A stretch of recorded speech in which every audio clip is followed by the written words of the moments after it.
I've been waiting for you, Pepper. No need to act surprised. I told you we would be meeting again very soon. Yes? The first guard threw you in here, even though you told her about me, yes? Poor apprentice. Your heart desires greatness, but your loyalties betray you. Vultus doesn't punish his followers. He rewards them. Especially the capable sorts like yourself. Goddess. You have questions, yes? Who are Yes? you? You're too serious, apprentice. I'm just like you, like all of us here. Whether they realize it or not, we're all here to celebrate the Sorcerer King's return. Yes? We are all stepping stones for his greatness. It is he who has written the histories of this world, and it is he who shall write the future for us all.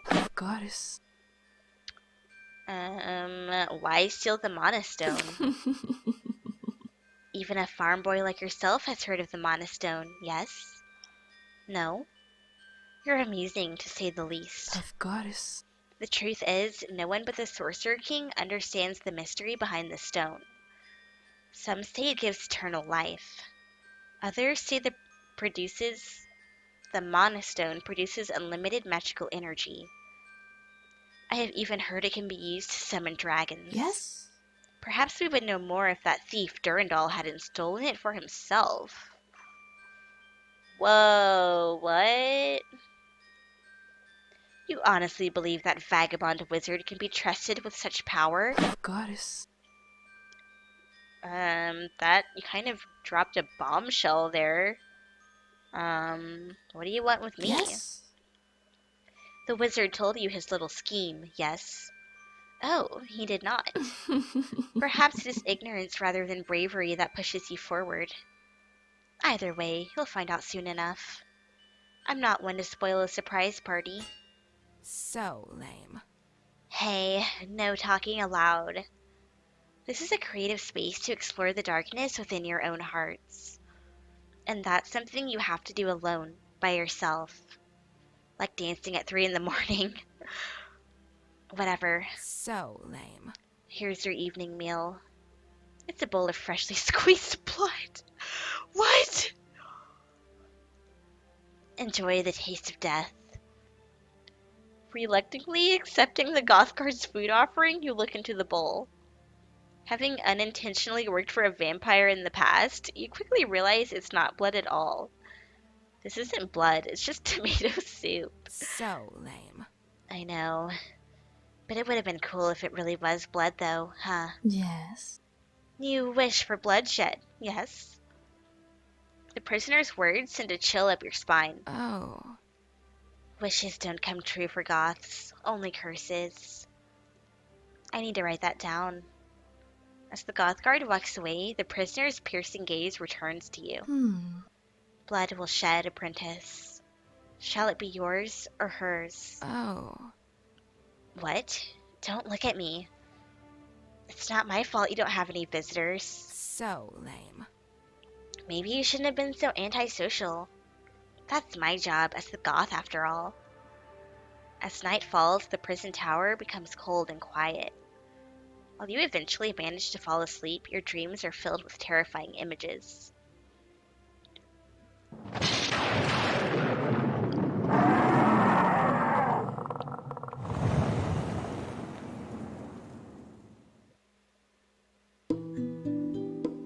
So, maybe Durandal's not such a good guy, after all? After a chilling night in the prison tower, morning could not have arrived any sooner. The salty sea winds would have hit the narrow window just right to create a whistling howl. Not only did the noise make it nearly impossible to sleep, but the ice surrounding the base of the tower made the air near freezing. The snowflakes landed on you only to dissolve into damp patches on your clothing. The scraps of blankets were enough to keep you from going into hypothermia, but that's about it. Looking towards the cell of the dark elf, you notice it's empty. Boo. So lame. If you're looking for the dark elf, she's been brought to the commander for questioning. The first guard picked her up early this morning while you were curled up on the floor, shaking. Oh. I prefer resting in peace, but to each their own, I guess. Here's your breakfast or whatever. Scrambled brains. Remembering the last meal, you look at your breakfast incredulously. Scrambled eggs and toast. Yum. After a surprisingly delicious meal, you begin to hear the rhythmic sounds of boots and armor marching up the stairway. Even before entering the prison tower, you can hear the first guard shout commands at the Goth guard. Unacceptable. Marching in with the usual authoritative confidence, the first guard drags in the dark elf and throws her back in the cell. That's an order. Lock her up. Dark elf scum. Oh, so you're racist too? I knew I didn't like you. Not totally lame. Yes, first guard. First guard bangs her lance against the cell bars and greets you with mock courtesy. Very well. At attention, prisoner. I trust you slept well. I've slept better. Hard to sleep with a guilty conscience, is it? Hopefully being locked up in here has loosened your tongue. The royal commander has returned and wishes to speak with you. Jailer, open this cell, please. Not totally lame. This way, prisoner. With slow, dreary footsteps, the Goth guard approaches your cell and begins unlocking your chains. Be careful not to damage him. That boy is the champion of Star's Reach, yes? That's an order. Rogues are supposed to be quiet, aren't they? So pipe down. Move out. Now you. Come along, chop chop. The first guard grabs you roughly by the collar and pushes you towards the door. Down the stairs, across the upper courtyard, and up the command tower, you eventually arrive at the royal commander's office. Very well. Here we are. Stand fast, prisoner. The first guard gives 4 brief knocks on the door before calling out to the commander. Yes, Commander. First guard reporting. I've brought you the male prisoner as requested. With a heavy clank, the thick wooden door begins to open. Despite the warm rays of the sun coming through the huge stained glass windows, the commander's chill dominates the room. Snowflakes dot the air as bits of light refract and skew from them to create an almost rainbow effect. Seeming to ignore your arrival, the commander continues to write a letter scroll. After gracefully inscribing the final sentences, she returns the quill to its holder and leans back slightly in her chair to greet you. Apprentice. White clouds begin to appear as you exhale. You become very conscious of your rate of breathing. Too fast or too slow. Seconds stretch along the silence as the silence becomes unbearable. You end up blurting the first thing that comes to your mind. It wasn't my fault. The accounts from the other soldiers would suggest the same. You carried out the castle rounds and reported the urgent news to the first guard. Well done. All proper procedure. A wave of relief washes over you as the room seems to warm slightly.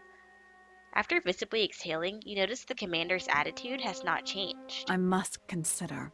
However, there is one aspect of this report I would like you to explain. The statement given by the dark elf upon her arrest. She claims that she was let into the castle. The commander pauses for a moment as if to judge your reaction. Apprentice. Led into the castle by you. I have no time for games. Baseless claims are no more than words in the wind, but the dark elf had much to say about you, apprentice. Not only did she name you as her ally, she knew of your recent activities, as well as the details of our battle preparations. Apprentice. Care to explain? I don't want to say I saw her in a dream. That makes us sound crazy. Durandal told her about me. Or me about her. The commander lifts an eyebrow slightly and waits for you to continue. It was on the bridge by the west gate. There was a shadow being cast, but nothing was there. When I approached it, though, all the surroundings turned into some sort of dark purplish fog. That was when she appeared. She said something like Durandal told her to meet me there and that I was to help her enter the castle. But I refused. It all happened so fast. I just... Guards! Leave us. What? But Commander... Hmm. Yes, ma'am. First guard hesitantly looks back at you before completely exiting the office. Now that you're both alone, the commander rises from her chair and walks over to the window. War is coming. Thick stone walls, high towers, and a strategic position. Star's Reach was built to withstand any siege. I must consider. But there is one weakness that exists inside any castle. A fatal flaw no stonemason, carpenter, or strategist can prevent. Forgive me. I trust my soldiers, I do not have time for such pleasantries. but not as much as I trust my instincts. Deception, poison, thievery, and stealth are the way of rogues. The dark elf told many lies during her statements, but one thing she said carried an ill wind of truth. Apprentice. There is a spy in my castle. The commander lets the weight of her words sink in before continuing. War is coming. I've been preparing my entire life for the return of Vultus. Strange as Durandal may seem, his counsel has never led me astray. I must consider. Since his instructions were for you to act in his stead, there is no other I can turn to for this urgent job. Someone has betrayed us and is feeding information to our enemies. Apprentice. I need you to discover the identity of this traitor and report it to me. As the leader, I cannot allow the threats of betrayal to distract me from war preparations. If that happens, Vultus will have already won. War is coming. From now on, I ask for you to talk to everyone you can. If you can build relationships with the other soldiers, perhaps you will glean clues to unraveling this mystery. Agreed. I respect my soldiers' privacy and do not wish to know about their personal dealings. I must consider. What I ask is that you be on the lookout for suspicious activity. People saying or doing things out of the ordinary. Trust your gut, apprentice. If something feels out of place, I need you to find out how out of place. I have no time for games. Again, I only wish to find the identity of the spy. The idea of spying on my own soldiers disgusts me, but courtesy and respect does not win wars. Apprentice. If you discover any personal information, please keep that confidential. Learn what you can, but do not toy with their lives. They are people before soldiers, even the enemy. The commander cuts off her sentence as her attention turns toward the side door. Big sister, big sister. The door opens a crack as a face that looks exactly like the commander's peeks in. I would not say she looks like the commander at all. Are you in here, sister? Oh my, the apprentice. The door swings open as a perky young woman with an elegantly flowing pink dress frolics in. Her daintiness was immediately contrasted by two giant hands gripping either side of the doorway from the other side. Cracking stone can be heard as the gargantuan form of an old knight pulls himself through the doorway. How do you do? Beg your pardon, Commander. I understand you requested no interruptions, but the princess was rather insistent on visiting you. Agreed. You have no need of pardon, Sir Quintus. I anticipated such an interruption and was sure to conclude my business with the apprentice ahead of schedule. Are you enjoying my castle? How do you do, apprentice? Are you enjoying my castle? I've heard much about you. Absolutely not. Since war was declared, I haven't been allowed outside the upper courtyard. Otherwise, I would have introduced myself to you sooner. Is it true Durandal named you champion of Star's Reach? Did he? Something like that. Have you participated in many battles before? This will be my sister's and my first war. It's just so exciting, is it not? Quite. All the soldiers are talking about you and the dark elf thief.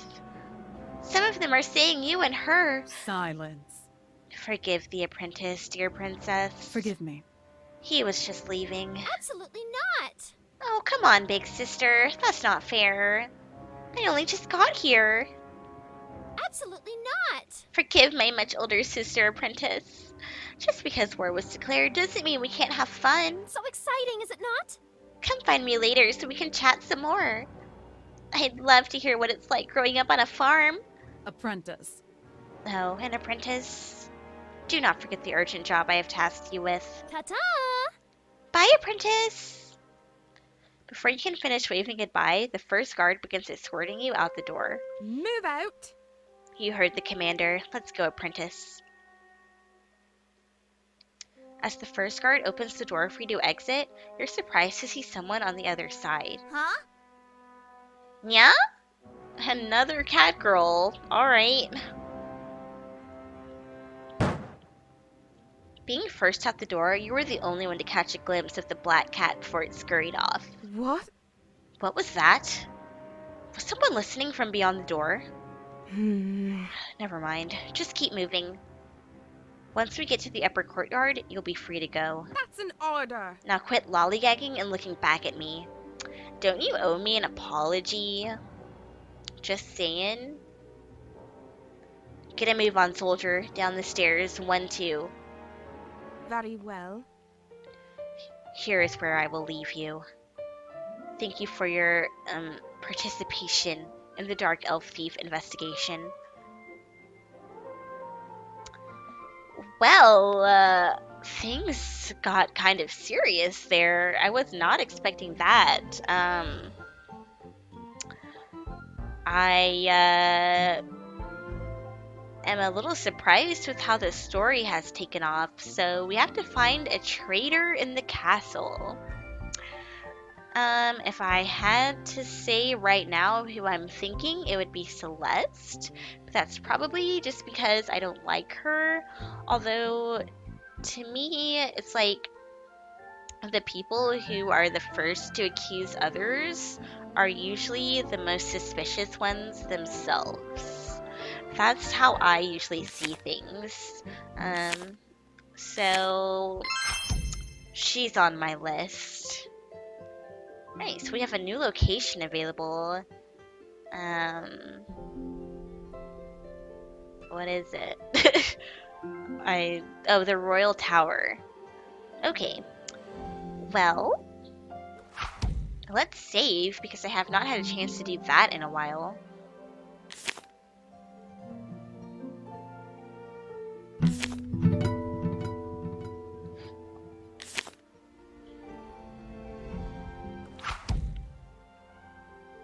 And I'm going to go ahead and end this episode here, you guys. So, laying down in your warm feather bed, you can't help but feel grateful.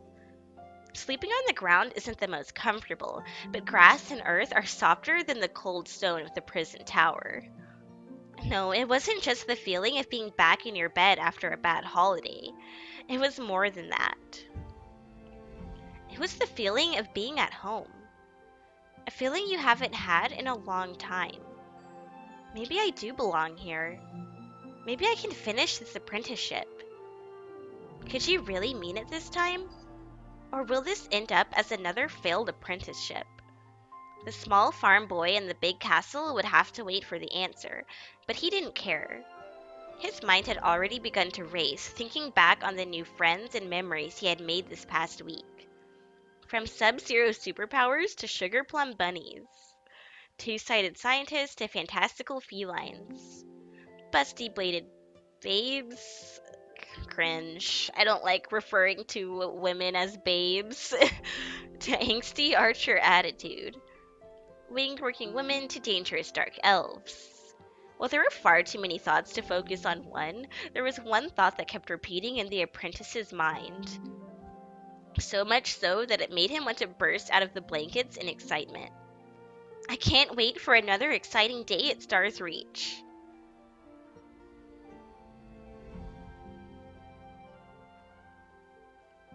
Well, crap!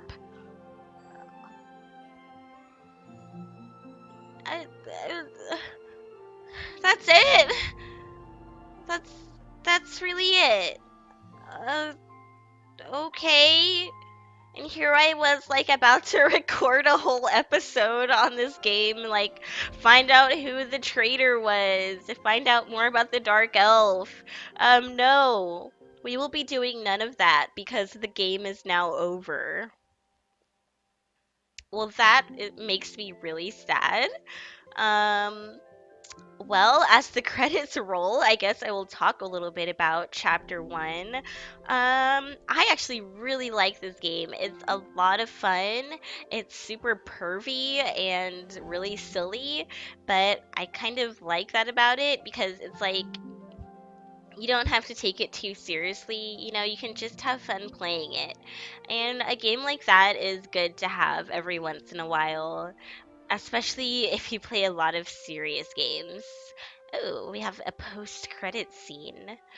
Meanwhile, in the stinking, smoldering depths of Goblin Town. Stops there, that far enough. Whose approach his mighty King's Grundle? You, sir? Misa have reports for Grand King's Grundle. Carry most important news of hostages from Sistar's village. Oh, really? You return to me empty-handed and alone. Misa think. That's a golden-haired ice lady used cheap seed trick to find where we's hide villagers. Then she's used cutter sword and big stupid bird to surprise kills us all. No. Misa did everything's wise king says, but plans it didn't works. It wasn't Misa's fault. I had to. Yeah.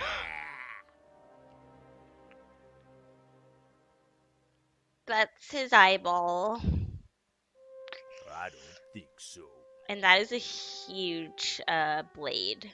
Oh, shut up. You should have killed the stupid bitch or died trying. Yikes.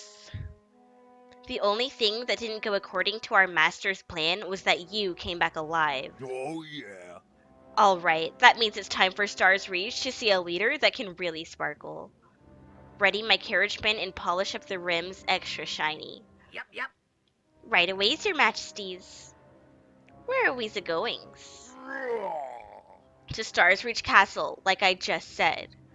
And who said you were allowed to ask questions? When I give an order, you just do it. The massive king of goblins thwacks his underling with the butt of his axe in the manner of a small child throwing a tantrum. Sorry, sir. Right away, sir.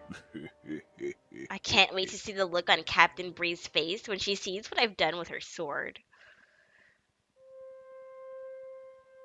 Evil laughter! Good one, boss. What are you still doing here? Didn't I tell you to get my carriage? Misa think. That was the other guard, yours the majesties. Did you want Misa to go too? I don't think so. No, you stay here. The dandelion wizard should be arriving soon. I want you to make sure he doesn't do anything funny. I don't trust him. Faulty Apprentice. Okay, and I think it's over for real.